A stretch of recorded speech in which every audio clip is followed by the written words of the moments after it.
Hello, hello, and welcome to This Now Moment. And in this now moment, I'm getting to connect with my dearest friend, Robert Fears. And I just love him and all that he is and continues to be. And today we want to talk about Ortho Bionomy. I've been experiencing these sessions and wanted to dive in with Robert today to just give you an overview of the body and how powerful we are and what we can do with these tools that we are given. So thanks for being here, Robert. Thank you. My great pleasure. I look forward to talking with you and the folks that are listening about all this stuff. Yay. So let's do a quick just dive into how you got, into orthobionomy and maybe a little bit about your own, healing experiences with this. Great. Perfect. It's a great way to start. Um, Orthobionomy is itself a healing modality that was developed in the late 1960s by a British osteopath named Arthur Lincoln Pauls. He was a black belt judo instructor, and he would typically have students that would fall wrong and get hurt, and he would send them down the street to the osteopath. And at one point, that osteopath said to him, "You know what? You've got a ready-made clientele. Why don't you become an osteopath and you can work with your own students?" And he was like, "Yeah, that makes sense. Okay." So he became an osteopath.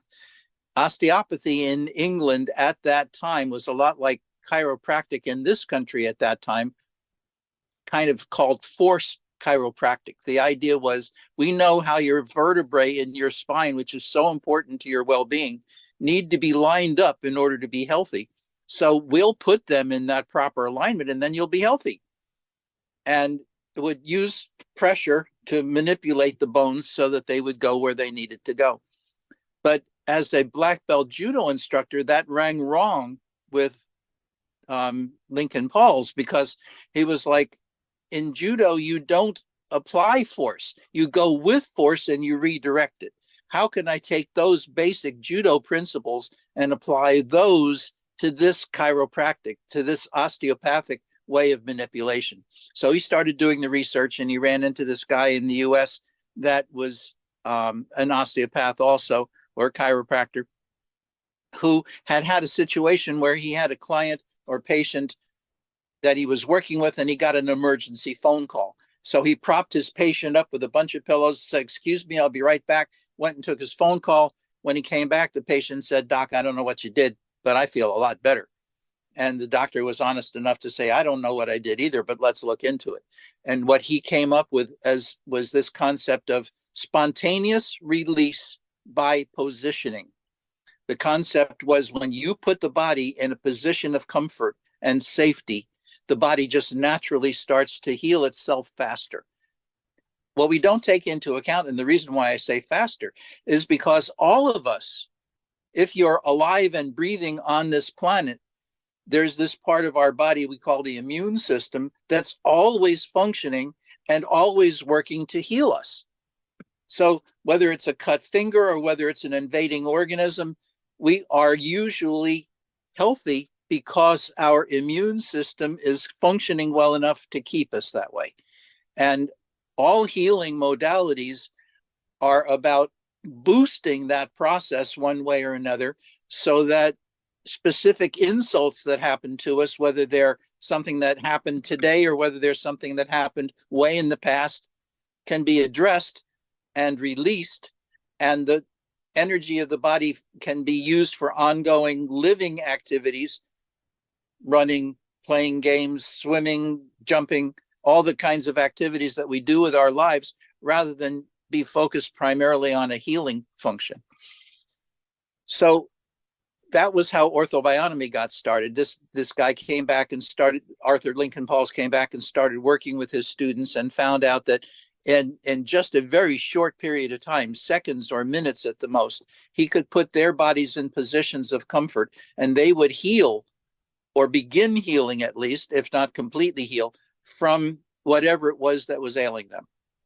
And he actually went further with the idea. that he wanted to see it as a way of life, a living educational process rather than just a healing modality. And over time, as things change, it's become really more a healing modality. And I was first introduced to it in the winter of 1989. I took my first classes in 1990 because the teacher that I was a demonstration model for was working with my sore right shoulder that had been really seriously impaired. I couldn't lift my hand without it shaking. I couldn't straighten my arm without it shaking. I couldn't lift bags of groceries out of the back of my car. And I'd gone to a chiropractor and I'd had a couple of adjustments, and the situation had gotten better to the point where I could do those things, but my shoulder was still quite sore. And so when this teacher put her hands on my shoulder and started demonstrating how this technique uses the body's own reflexes for healing to promote healing, it felt like somebody poured warm water into my shoulder socket that went down the inside of my chest and hit my hips and went down both legs. And it was like, oh my God, this feels so good. I've got to learn how to do this for other people. So that was the beginning for me. I started taking classes in 1990. And after just 2 or 3 classes, I was in a prayer healing group. One of the people was scheduled to have surgery because she was in such severe pain with a dislocated vertebra. And I said, well, I'm learning this stuff. Would you mind if I give it a try on you? Long story short, that was the first night she was able to sleep without pain medicine. And she ended up having the surgery, and that helped, and so on. But after just a very short exposure to this modality, it's process oriented, it's principle oriented, and it just makes a lot of sense. And for me, it was so intuitively meaningful that I just really was able to jump on that train and ride it. And it was meaningful to me because many years earlier, in 1970, I had an awakening, an awareness experience behind some LSD that toppled my whole way of looking at the universe and how it all worked, and was reconstructed according to the scientific modalities of, you have a hypothesis, you run an experiment to see if that hypothesis works. If the experimental results don't support the hypothesis, you scrap the hypothesis, support the experimental results, and you come up with a new hypothesis that maybe does a better job of explaining what's going on. So I did that whole process until I learned a whole new way of understanding how the world worked. What I learned is that there is a conscious, alive awareness around us everywhere and in us all, in every created thing, every human being, every animal, every plant, the physical geological structures of the planet, and everything in the universe has this vital energy, this life force in it. It vibrates at different frequencies, so that's why things look different and function differently. But there is this thing that we all know about called the electromagnetic spectrum that we don't think about necessarily, but everybody's pretty much heard of it. Human beings can perceive light within a certain wavelength frequency on that electromagnetic spectrum. We cannot see infrared. We cannot see ultraviolet. We've developed tools that allow us to see infrared and ultraviolet and to work with those frequency ranges. We've developed tools that allow us to see way further into the electromagnetic spectrum than ultraviolet and infrared. And all of those, as we've developed tools to see them, all of those realities become visible to us, and we can recognize, oh, this is real. The same thing happened when we've developed microscopes and telescopes. Before that, the only things that you could see with your naked eye were the things that were real to you. But if you've looked through a microscope and you see it, you adjust the dial on the microscope, and suddenly this little vague blur comes into focus, and you see this little paramecium swimming around, and this little legs going, and amoebas moving around and doing all that stuff. Or going the other way, you look through a telescope, and these little dots of light that are in the sky turn into planets that have rings and moons around them, and turn into stars. And then Hubble telescope and the new advances of our technology, which allow us to see further and further and further into the great world outside us. and electron microscopes that allow us to go in the other direction and see more and more and more detailed about the great world inside us. And what I saw was that all of that is connected by something. You won't see that connection by going through the material levels of reality. You can't find that stuff in the physical world. But just like with the other tools, the microscope and the telescope, that allow us to look farther in the physical world, we are born with inborn techniques, inborn tools, inborn skills and abilities that allow us to perceive these other levels of non-physical reality. And there are masters across time and across all cultures that have developed those skills to the point where they could operate using those principles and those perceptions the same way that we operate using gravity and light as the kinds of things that make the sun comes up in the morning, you've got light. You can look out your eyes and see the world. You can touch things with your fingers and feel the world. That's the physical world. When you develop these inner skills sufficiently far, you can perceive things on those inner levels also. I am a beginner in all of that level of consciousness, but I've progressed far enough that I have had experiences out of body, for example, where I've left my body behind and all I am is a point of consciousness floating in the blackness of no thingness. And there's perception there, there's reality there. There's if you read near-death experience stories about people who have died and left their bodies and moved into that non-physical world and the things that they perceive with their non-physical senses in that world. There's a vast body now of literature that's developed over especially the last 50 years of people who have had those kinds of experiences and report back what it is that they find. For me, when I look at those non-physical levels of reality, they're more alive, they're brighter and sharper and clearer and stronger than anything in this physical world. The colors are amazing. And for me, what's the most amazing thing is this sense of connectedness that I feel from those spaces. I don't feel like I'm odd man out sitting on the fringes of normalcy. I feel like I am just one piece in a huge puzzle that's all interlocking and interrelated. And if you think in terms of like a spider's web, the way that a spider functions is something touches its web, lands in its web, and instantly the spider is aware of that happening. The tension changes of the lines of its web alert it to the fact that something is going on in its immediate world. All of us are like that. We've all got ears on bigger than yours that let us know what's going on in us and around us. And we've been taught from infancy by the influences of our peer groups and our parents and our societies and cultures that we've grown up in to disregard all those non-physical world pieces of information that we had access to. So we've unlearned how to use those resources and facilities within our own bodies.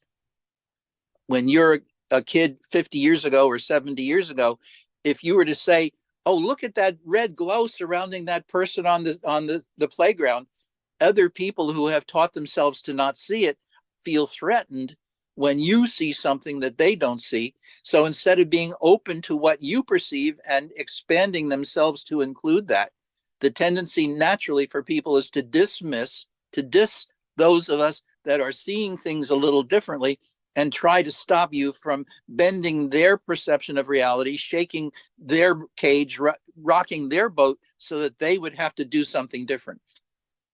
They miss the fact that all of us are here to learn and grow. That's why we are in these bodies. That's why we are on this planet. We are here to become the best example of ourselves that we can possibly be. And we need to use all of these tools and resources and senses in that process. All of the experiences of our lives are aimed specifically at each one of us, all of the goods and all of the bads, to help us become the best self that we can be. that includes this physical self, that builds on this physical self, but it also includes the non-physical self that we are, which is vastly larger and more powerful than this physical self and anything we can perceive with our physical senses. It's the process of energy flowing from that larger self into this being that keeps this body alive and functioning. The qualities of life that we experience in this body, if you've ever seen a person who is dead, are not there. The first time I saw a dead person, I was astounded because it was like I was looking at a piece of clay. The Bible even talks about that. From clay you were born, to clay you will return.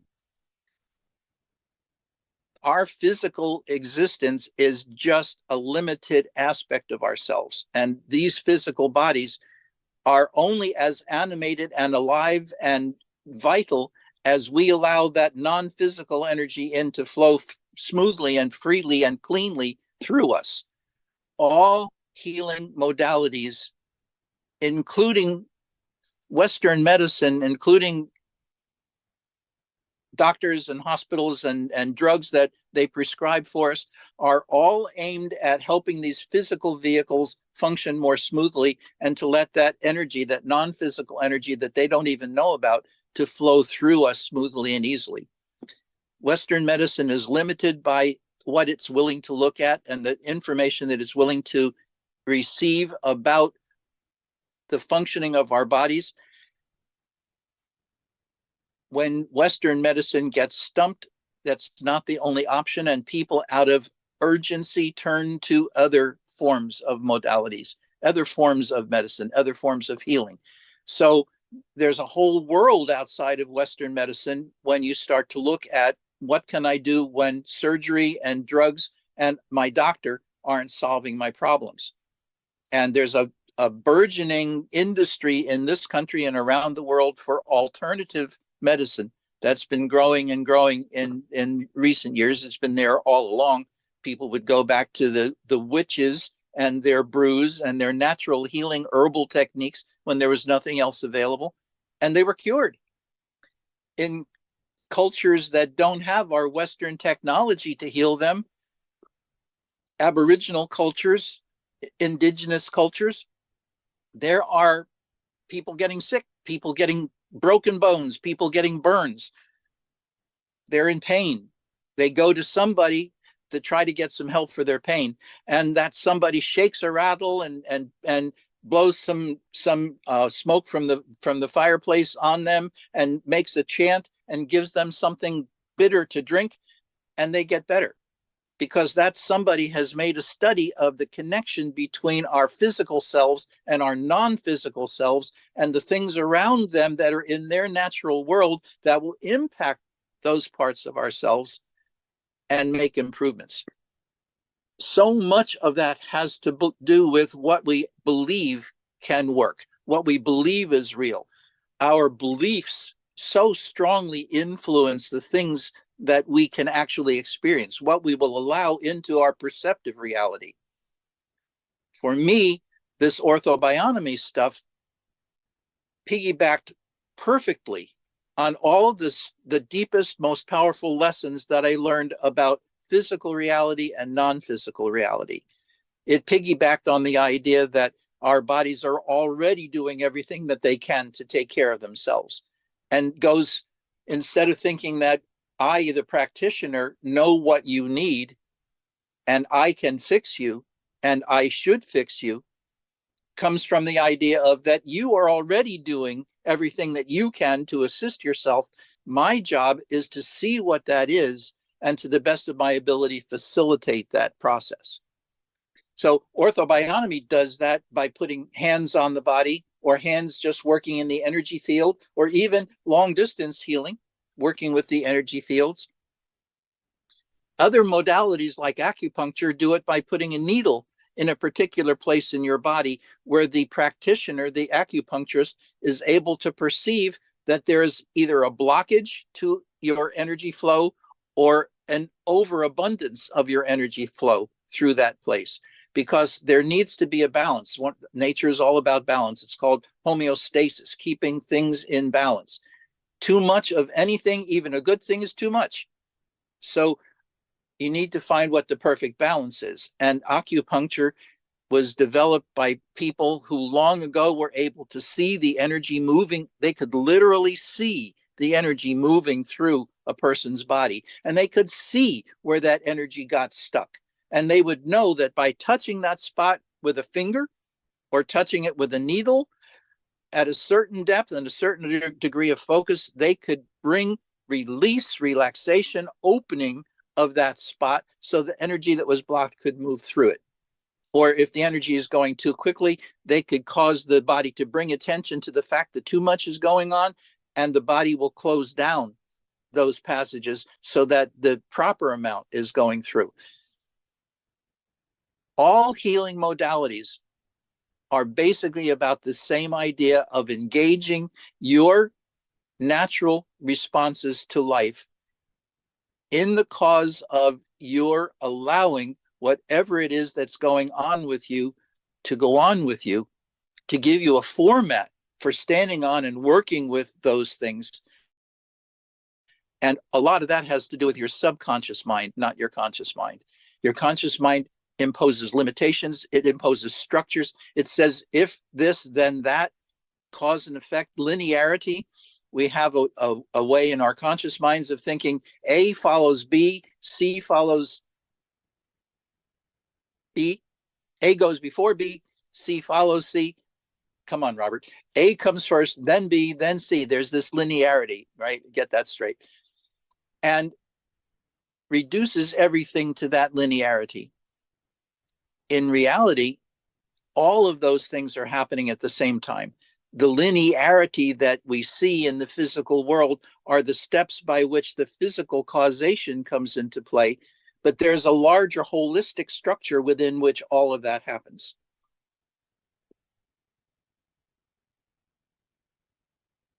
And by helping the person that's being treated tune to that larger structure, they can let go of the obstructions to the flow that they're aware of. By helping them to be aware of obstructions that they were not previously aware of, you enhance that process. All of that grows our awareness. All of that grows our understanding of who it is that we are. And all of these good things and what we think of as bad things serve that purpose of helping us to know more and more and more fully who we are.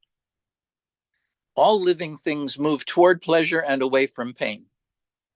So what we don't think of is that when there's pain, it's helping us find a way other than what we've already been doing, different from those things, to alleviate the pain. My work is to facilitate that process, to help people find wherever it is that there may be a blockage, whether it's by noticing a tight place in their musculature that when I touch it, the person's attention is drawn to it consciously and unconsciously. And by drawing attention to it, when the person is, and this is an interest, I love this, this is such a cool thing. When a person feels safe enough for long enough, two very essential things: safe enough for long enough. And that's not something that your intellect decides. That's something that your body knowledge tells you is going on. When a person feels safe enough for long enough, automatically we slide out of the fight or flight response that most of us are stuck in into the relaxation response. Our bodies are hardwired to be able to do both things. If you couldn't do the fight or flight, you would have become saber food 10,000 years ago, and your genetics would not have been passed on. And we would not have inherited the ability to run on a broken leg or play sports with a twisted ankle, or have a cut finger, have the chemical ability to have all of the cells come together and stop the bleeding. We've developed those skills that you can't control with your own mind, how to make that blood stop. Well, at least most of us can't. There are people who've developed the skills that can do that, but they're very rare and unusual. Using skills that we all have, we just haven't practiced those skills. So we're not, for most of us, presently able to stop the blood from flowing out of our finger. But it does it on its own because that's the body's natural chemistry that it has figured out over thousands and millions of generations of human beings, that under these conditions, these chemicals come together and they create this outcome. That's going on in our bodies all the time when we're digesting fats, when we're metabolizing proteins, when we're utilizing carbohydrates. Our bodies do all of that stuff without our thinking about it and telling them how to do it. That's part of our life process. And that same kind of life process extends beyond the physical, which all of those things are, into the use of the non-physical energies that are constantly coming into our bodies through our breathing and through our consciousness. And those energies are distributed through our physical body to empower those physical reactions. If those non-physical energies were blocked and not coming into our bodies, those physical responses could not happen appropriately. So if you take that thought and extend it just a little bit, you'll have what is the basis for dis-ease. Whenever there is a blockage of that flow, of that ease, that's a dis, that's a negative. That blockage stops the normal functioning and the normal flow of that maintenance energy. And so some kind of a problem comes in response to that. If you can reestablish that flow, the problem will dissolve and disappear. So ever since I had that awakening experience, I've been trying to live that way to the best of my ability and to share the things that I learned with people that are interested in hearing about that stuff. And increasingly these days, there are more and more people that are open to that kind of information. People who have been frustrated with our traditional Western medical establishment and looking elsewhere to try to find their needs to get met, their pain to dissipate, to be healed, their physical illnesses to be resolved. And to the extent that we can line up our non-physical self, our unconscious self, with our conscious self and our physical self, and let all of that energy flow through us, there's really no limit to what can be done. Miracles, which are really just things that are outside what science understands at the moment, but still limited by natural law, universal law, happen all the time. We don't think of it as miraculous that we don't all have cancer all the time. We don't think of it that we all are exposed to cancer cells all the time, that pretty much everybody has some of them floating around in our bodies all the time. We don't think about it because our body's natural processes remove those cells before they can take root and start growing. It's only when there's some obstruction of that natural flow that those kinds of processes that are in us all the time, but are managed by our normal energy flow, are no longer managed and problems show up. So then what do you do about the problems? Well, Western medicine has a tendency to deal with them on the superficial physical level where the symptoms show up. That's fine. It's good as far as it goes. I think it doesn't go far enough. I think what needs to happen is that we need to go more deeply into the non-physical flow of that energy and find out where that's being disrupted and figure out how we can put that back into its proper balance and proper flow. And so that's what I do.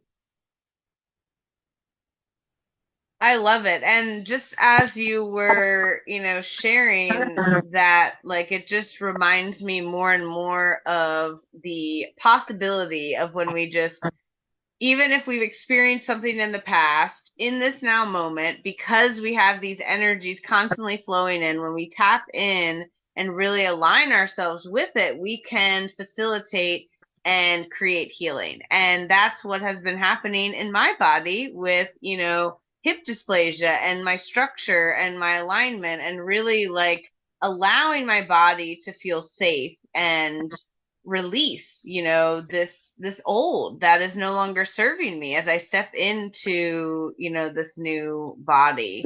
So as we are closing here, what is there anything else, like one tip that maybe someone might say, that's kind of woo woo. Like, I don't think that that's real. Like, what would you say, to someone to, just go beyond the lens of this moment to really find that that is a possibility for all of us?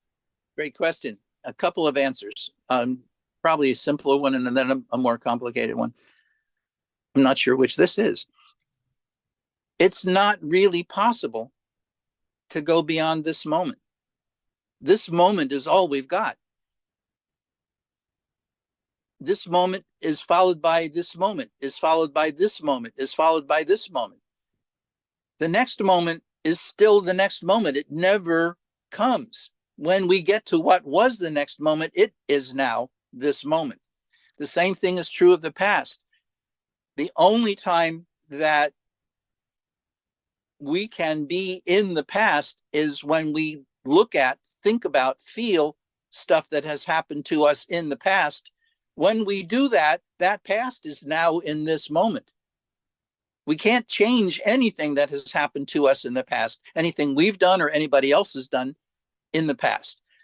It's gone. But we still experience the past with our consciousness in this moment. And in this moment is where we have the power to change the past. We have a tendency to project onto the future that it's going to probably be like the past has been. Things that are coming to us are probably going to have the same results tomorrow and tomorrow and tomorrow that they had yesterday, resulting in today. That's not necessarily true. If you can free yourself from the limits of your expectation about what will come to you and allow yourself to be open to it being different than it has always been, the sky's the limit as to what can happen in the future. The future is largely determined by our expectations of what we are able to do and what we're able to allow in. We can't allow ourselves to experience things beyond our comprehension because it just doesn't make any sense to us. We have to expand our understanding in order to allow that something different than what we've previously understood is possible. Secondly, I want to throw in maybe this is the more difficult part. Some of the experiences that I have had have led me to the conclusion that the only thing that makes all of the circumstances of my present life make sense is the idea that we don't live only one lifetime. If I look at the bad things that happen to good people and the good things that happen to bad people and all of my judgments about good and bad, when I look at the limits and the possibilities that there have been in my life and in other people's lives, it doesn't make sense that one time around is all you get. It just doesn't. There is so much evidence, if we have openness to see it, that life is cyclical, just like the seasons. That trees go through a period of time in the temperate climates where they lose their leaves and they look like they're dead. And then we go through another cycle of time where spring comes and their leaves come back and they look like they're alive. We can take that same example and superimpose that on our life cycle, that as a human being in a body, these bodies go through season after season after season. They start out as babies and end up as old people. And at some point, the body dies. We've always, because we've been focused on material reality, think that's the end of it for us. What if it ain't? What if the life force that keeps us alive when we're alive is bigger than our bodies and is shoehorned into these structures that we walk around in for the purpose of our growth and healing and becoming more of who we are? And when that purpose has been accomplished, whether it happens in utero and you're a premature miscarriage, a premature birth and a miscarriage, whether it happens at an infant age of a month or a year or 3 years, or whether it happens at 50 years or 100 and some years. What if you're just in this body for the purposes of becoming the best you that you can be? And when you've accomplished that purpose for the specific areas of work that you wanted to do in this one lifetime, you leave. You leave. And what that means is it's like this body is a glove that you've put on to do a certain piece of work. And when you've done that piece of work, you take your hand out of the glove is empty. It's just this physical thing that has no meaning any longer. And the hand is still here, very much alive and very much a part of something much larger. And I think that that is what it is like for all of us. The people who've had near-death experiences report those kinds of things. People who are dead and come back through seances, through dependable mediums, report those kinds of things. People who've had out-of-body experiences, similar to some of what I've had, report those kinds of things while they're still alive, but not in their physical restraints of their bodies. There's a vast body of literature that reports all this kind of stuff. So I'm convinced that we, as one author calls us, are the undying otters of the universe. We come in, we slide down hills, we play in the water, we go through all of these experiences.